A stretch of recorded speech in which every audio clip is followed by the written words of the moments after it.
안녕하세요. 나이스한 당신의 선택, 나이스 부동산입니다. 오늘은 재건축 관련 세금에 대해서 설명해 드리려고 하는데요. 재건축 중에서 재건축 입주권 양도할 때 양도세 계산에 대해서 말씀드리겠습니다. 양도세 계산에 앞서서 조합원 입주권에 대해서 간략하게 정의하고 넘어가겠습니다. 입주권 정의란 재건축 구역에서 관리처분 계획에 의해서 취득한 입주자로 선정된 지위를 말하는 거고요. 현재 재건축 입주권은 관리처분 계획 인가일 기준으로 입주권을 따지게 됩니다. 구주택 상태에서는 건축물 상태고요. 관리처분 인가를 받아서 입주권이 되면 이게 건축물에 대한 권리가 됩니다. 그리고 사용 승인을 받아서 신주택이 되면은 건축물 상태가 되는 거고요. 재건축에서는 이렇게 각 단계마다 건축물의 상태가 틀려지기 때문에 세금에 대한 조건도 틀려지게 되는 특징이 있습니다. 재건축 양도소득세 특징을 말씀드리면요. 재건축에서 입주권인 기간만큼은 장기보유 특별공제를 적용 안 한다는 특징이 있고요. 실거래가 9억 원 초과 시에는 1세대 2주택 해당되더라도 9억 초과분에 대해서는 비과세를 미적용합니다. 양도소득세 계산에 대한 기본적인 프로세스에 대해서 간략하게 설명하고 넘어가겠습니다. 양도가액에서 취득가액과 필요경비를 빼면은 양도차익이 되고요. 양도차익에서 장기보유 특별공제를 빼면은 양도소득금액이 됩니다. 이 양도소득금액에서 양도소득 기본공제를 차감하면은 양도소득 과세표준이 되는데 이 양도소득 과세표준의 세율을 곱했을 때 비로소 산출세액이 나오게 되는 것입니다. 입주권 양도세 계산 시의 유의점에 대해서 말씀드리겠습니다. 입주권 양도세를 계산할 때는 관리처분 인가 전후로 나누어서 계산을 해야 되는데요. 양도차익에 대해서는요. 그것도 관리처분 인가 전후로 나누어서 계산하게 되면은 취득에서 관리처분 인가 시까지는 그 식은 권리가액에서 구주택 취득가액을 빼고 필요경비를 빼면 그 관리처분 인가 전에 양도차익이 나오게 됩니다. 그리고 관리처분 인가에서 양도시까지의 양도차익은 양도가액에서 권리가액을 빼고 납부한 청산금 즉 분담금을 빼고 필요경비를 빼면은 그만큼의 양도차익이 나오게 됩니다. 장기보유 특별공제는 취득에서 관리처분 인가시까지는 장기보유 특별공제를 적용하고요. 그리고 관리처분 인가에서부터 매도시까지는 장기보유 특별공제를 적용하지 않습니다. 입주권 실거래가 9억 원 이상 시에는 1세대 1주택 해당될 때 9억 원까지는 비과세고요. 9억 초과분에 대해서만 과세를 합니다. 다음으로는 입주권 양도세에 대한 계산 사례가 되겠습니다. 사례 조건은 개포 4단지의 사례인데요. 단위는 만원입니다. 1가구 1주택이고요. 1988년도에 취득해서 취득가액은 2,500만원입니다. 그리고 권리가액은 6억 4,960만원인데 관리처분 인가는 2017년도에 받았습니다. 추가 분담금은 4억 9천만원이고요. 양도가액은 14억 3천만원입니다. 필요경비는 관리처분 인가 전에는 1,000만원, 관리처분 인가 후에 1,000만원으로 설정했습니다. 현재 시점에서 입주권 상태를 매매를 가정했고요. 추가 분담금 납부 전이기 때문에 양도차익에서 추가 분담금은 적용하지 않습니다. 그리고 1가구 2주택으로 9억 원까지는 비과세, 9억 원 초과분에 대해서는 양도세를 계산하겠습니다. 실제 계산의 상세한 내용인데요.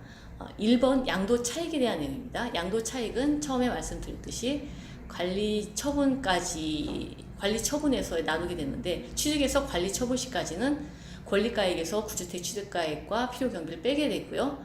이럴 때 숫자를 대입했을 때는 6억 1,460만원이 나오게 됩니다. 그리고 관리처분 이후의 매도시까지는 양도가액에서 권리가액을 빼고 여기서 필요경비를 빼게 됩니다.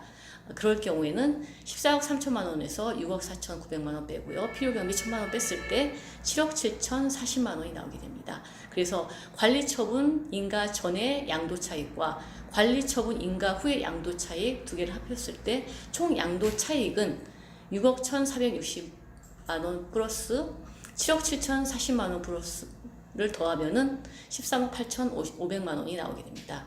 두 번째로는 고가주택분의 양도차익이 되겠는데요.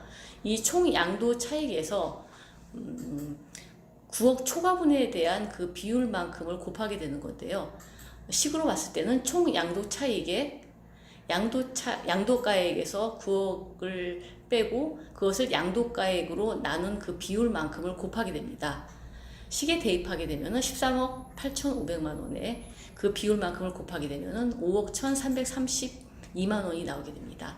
세 번째로는 장기보유 특별공제 금액입니다. 취득에서 관리처분 인가 시까지만 장기보유 특별공제를 적용을 하고 있고요. 관리처분 인가 시까지의 양도 차익이 6억 1,460만 원에 그 비율인 80%, 지금 이 사례의 경우에는 20년 이상을 보유했기 때문에 장기보유 특별공제율 최대 공제 비율인 80%를 적용했습니다. 80%를 곱했을 때는 4억 9,168만 원의 그 특별공제 금액이 나오게 됩니다. 네 번째로는 고가주택분의 장기보유 특별공제 금액이 되겠습니다. 세 번째에서 산정했던 금액에 9억 원 초과분에 대한 그 비율만큼을 곱하게 되면 됩니다. 그래서 총 장기 보유 특별 공제 금액에다가 9억 원 초과 비율만큼을 곱했을 때는 식을 계산해 보면은 1억 8,223만 원이 나오게 됩니다. 다섯 번째로는 양도소득 금액이 나오는데요. 양도소득 금액은 고가주택 양도 차익에서 고가주택 장기보유 특별 공제분을 빼면 됩니다. 그래서 5억 1,332만 원, 이 부분이 고가주택 양도 차익분이고요. 여기에서 1억 8,223만 원, 이 부분은 고가주택 장기보유 특별 공제 금액이 됩니다. 이것을 뺐을 때 3억 3,109만 원이 나오게 됩니다. 과세 표준은 양도소득 금액에서 양도소득 기본 공제 금액을 뺀 게 됩니다. 그래서 다섯 번째에 나온 양도소득 금액 3억 3,109만 원에서 양도소득 기본 공제 금액 250만 원을 뺐을 때 3억 2,859만 원이 나오게 됩니다. 일곱 번째는 산출세액에 대해서 설명해 드리겠습니다. 산출세액은 과세 표준에다가 세율을 곱하면 되는데 여섯 번째에서 나온 과세 표준인 3억 2,859만 원에 이거에 해당되는 40% 세율을 곱하게 되면 됩니다. 그리고 이거에 해당되는 누진공제액 2,540만 원을 뺐을 때 총 산출세액은 1억 603만 원이 나오게 됩니다. 마지막으로 입주권 양도세 관련 유의사항에 대해서 간략히 말씀드리겠습니다. 입주권 비과세 해당 조건이고요. 이것은 다른 주택이 없는 1세대 2주택으로 가정했을 때의 내용입니다. 파리대책 이전 취득자는 관리처분계획 인가일 기준으로 해서 2년 이상 보유만 해도 비과세에 해당이 되었습니다. 하지만 파리대책 이후 취득자일 경우에는 관리처분계획 인가일 기준으로 해서 2년 이상 거주 요건을 충족해야 가능하게 되었습니다. 다음으로는 장기보유 특별공제율과 기간인데요. 2주택자고 고가주택으로 가정했을 때 내용입니다. 올해 말까지 즉 19년 12월 31일까지 양도시에는 관리처분계획 인가일 기준으로 해서 최대 10년 80%까지 공제를 받게 됩니다. 하지만 내년 2020년 1월 1일 이후 양도시에는 2년 이상 거주하면 최대 10년 80%, 2년 미만 거주했을 경우에는 최대 15년 30%까지만 장기보유 특별공제율이 적용이 되기 때문에 매도 시점을 잘 판단해서 적용하는 것이 중요하다고 생각됩니다. 이상으로 재건축 입주권 양도세 관련해 설명을 드렸고요. 더 자세한 사항이나 문의사항이 있으면 저희 나이스 부동산으로 연락을 부탁드리겠습니다. 그리고 좋아요와 구독하기 꼭 부탁드리겠습니다. 안녕히 계세요.